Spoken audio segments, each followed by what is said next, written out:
You know, well, I just make this video anyway, man. So yeah, I was nervous about coming down to my old amateur boxing gym, Fitzroy Lodge. I always get this, and it's silly really, it's just all in my own head, my own paranoia. I just worry that, because I've trained there for quite a few years, my pattern seems to be, I'll train for a few months, I'll get fit, or get over my depression, and then I don't come back for like a year or a bit longer, and I never want them to feel like I'm, you know, being disrespectful or taking the piss, which I'm not. But every time I get there and I speak to Mark, he's just a gentleman. Like, all this stuff is in my own head. It's my own anxiety. It's my own OCD. And it's weird because if I'm in a better place, I don't think like this. You know, I don't start worrying about what people are thinking about me, or getting worried that they're going to think I'm being disrespectful, or I'm kind of like not appreciating them. It's just, don't know, man. It's a blessing and a curse, and I have to realise that it's my own anxiety. Just gone in there like, they've always been a gentleman to me. They've always like looked after me, always been good. It's weird how a lot of these fears that I've had, and without sounding big-headed, I've mentored people, loads of people over the years, as a lot of you know, and helped a lot of you, which I appreciate, seeing the changes people have made. Still don't feel comfortable saying that. I still feel very anxious about saying I've helped people. I just worry about it sounding big-headed. And I think as you get older and you mature more, you become aware of your own sort of insecurities and pride and things like that. But it's just life, you know. I had this when I first used to come down. I was petrified, just social anxiety. You know, I didn't even realise back then the level of mental health problems I had. Obviously, I know now that I've got OCD. It makes a lot of sense now. The worrying and always worrying about, not always, but at certain stages, worrying about upsetting others or them thinking a different motive to what you've actually got. It's been a thing throughout my life. So coming down here, it always gets me over those. It always gets me back into a steady place, and I get fit, and I get just realise it's a real illness, this stuff. It really does affect so many people. And I've had this conversation with my friend before, many chats with clients and friends. You know, most people, majority of people, I could say most, even people that we might not get along with, when you're sincere and you just tell them how you're feeling, what's going on in your mind or in your heart, usually people are always really understanding and really friendly. Even if there's someone you don't like, I think there's something about human beings that just sort of, they soften when they see that you're genuine and you've got good intentions, but you know, you're calling out your fears, you know, you're trying to get over them. And as I said, it's frustrating in a way, because these are fears that I really did put to bed a long time ago, and they've just come back to haunt me at the moment. It's I suppose it's like anything in life. If you don't keep doing it, you can get out of shape again. So all these little anxieties that I had when I was 20 years ago coming down here, I'm 41 now, and they're just coming back. So I'm proud of myself today for coming down, and I can't wait to start training, man. They're just like, it changed my life, this gym, you know that, from when I first came down as a 20-year-old. It's been like 21 years, been coming on and off. Such a good place to go, to enjoy whatever you're going through, even when I've been in a good place, but especially when I'm going through a bad time like now. So that's a bit of today. But I tell you what, man, it's weird, because it's the same great experience that I've always got when I've been scared to do stuff, especially with going down and, you know, meeting people in person, booking appointments, coming back to like a good relationship. You just feel so much better when you do it. And the major fear is in my own mind. That's where I suffer, when I'm thinking and obsessing over it. When I just go into the situation, it's like, what was I worried about? Like, what is going on? It was just goes so well, and I'm surprised that when I'm in the situation, again, I've always got a lot of confidence. I never can understand it. I get frustrated with myself, and I think OCD sufferers will get it, and even people that don't have OCD, is that sometimes I'd rather that I just didn't have any confidence at all, because then it will be like, well, it's true then. It's true what all the anxiety in my head's saying. I am this person who's, you know, scared and worried most of the time, especially when I'm stressed.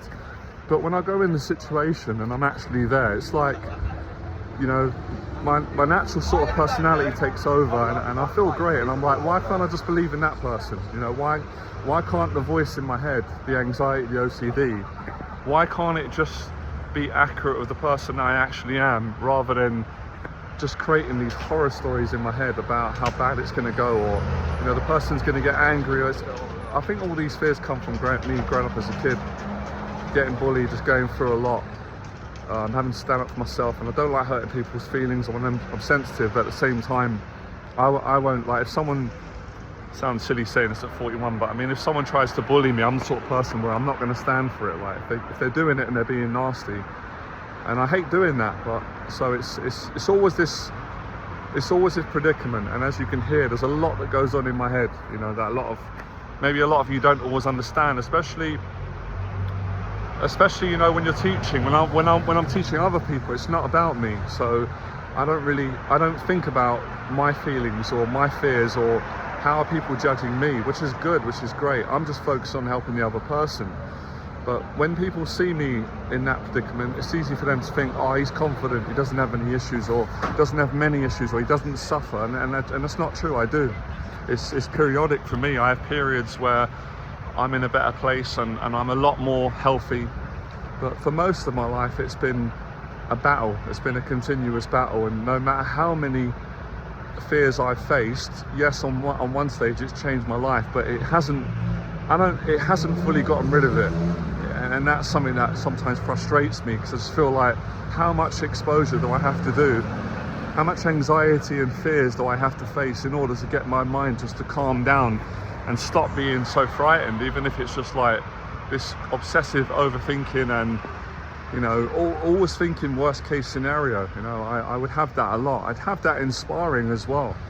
I'd be like, it's gonna go terrible. Like, I'm not even gonna be able to throw a punch. Like, it's just I got such a horrible critical mind that is so nasty to myself, and it's so inaccurate into reality. But I always get tricked into believing it, you know, well, most of the time, and that's why it feels so good to take the action, you know, to take the practical action. And I think that's where my teaching started very years ago. That's exactly where it started from, like, because I didn't believe in myself, because this anxiety, it wore me down.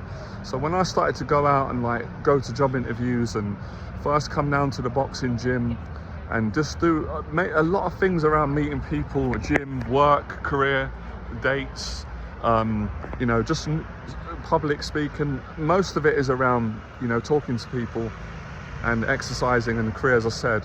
When I did all these things, I couldn't believe actually how much better I was when I was in the situation, like I said. But when I'm out of the situation and I think about it, I can spend weeks, if not months, ruminating and getting depression and putting things off, because I just can't cope. I just can't cope with the fear that my mind's coming up with, and the worst case scenario. It just scares me to death. And that's kind of been my ongoing story. And it's I don't know, it's disappointing to say, because I've always been good at helping other people, and, you know, I've got a lot of courage, but I still struggle with self-doubt. I still struggle with anxiety at times, especially times of stress. I just doubt everything. I doubt myself in every single area of life, and it's hard. It's very, very difficult. Not gonna beat around the bush about that, but I don't want to keep like going on and on. But when I was younger, I didn't know I had OCD. I didn't have a clue. I just thought, well, I've always had this anxiety problem. I've always battled, but at the same time, I've always had a lot of confidence. It's so contradictory. It's been difficult living my whole life, because it's been like a battling with two people. You know, one confident person who's a good person. I'm a kind human being. Of course, I'm not perfect. None of us are. But, you know, I've got a good heart. I care about people, and I've got a lot of courage, and I've got good values from my family. But I've got the other anxiety side, which has got really, really bad doubt, and I don't even, if you call it low self-esteem, I don't even know if that's the accurate way to describe it. It could be, but I just have a lot of mental torment, and my mind really does play tricks on me, and most of it is designed survival. It overdoes it. But I guess, you know, if I didn't have this, then I wouldn't be the person I am. I wouldn't have had all these good experiences and challenging times. I wouldn't have been able to help any of you, honestly, if I didn't go through this and still deal with it. Still, I don't think I could relate to people. I don't think I could help clients and make them understand that, you know, that they can be better in life, and that I'm not better than anybody, and I think no one else is either, or below anyone. So that was a lot, you know. And again, I'm a compulsive person. I have to get things out. I know this is part of I keep saying disorder, but it's my personality. I feel good getting things out. I don't like keeping things in. I like to tell the truth. I like to be honest. I like to be sincere. It makes people feel better. It makes me feel better telling the truth in a way that's obviously, you know, not like overly unstable, which I probably am today, but in a way that's just straight to the point, you know, straight from the heart. Try and like help everyone. So yeah, that's the thing.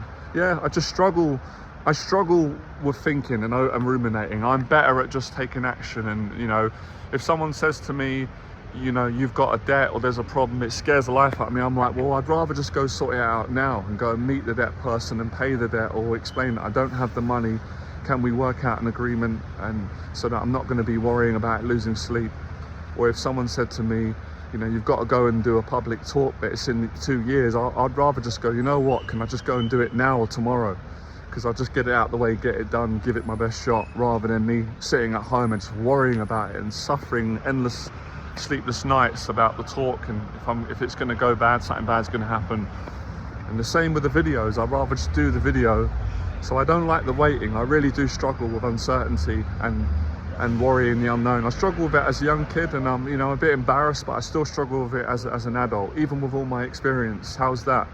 Even with teaching others, I found it easier to teach other people because it's easier to care about other people. For me, it is anyway, and to really give them that confidence and strength, and because I know how to do it, and people get results. I know the process. I've been doing it for a long time, and people, you know, if you listen carefully, people will tell you kind of what they need, what they don't need, if you really listen, and most of the answers they've got. So you're not teaching them something that they don't really know.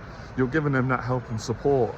And along giving them that help and support, they might discover certain things that they didn't know about themselves, what they're capable of. Most of it is about assisting people mentally, emotionally, with facing their fears, and, you know, staying on the straight and narrow in life, and, you know, not bottling up the things that are bothering them, and finding a way to get past them and through them. So, you know, all this dialogue, all this talking, this is the battle that I have, and it's such a battle between such a positive perspective and such a negative perspective. And sometimes I tell myself not to be hard on myself, because all the people that I look up to, you know, eventually they open up and they go through the same thing that I do, whether they're a teacher, a therapist, a boxer, a businessman, whoever they are in life, a doctor.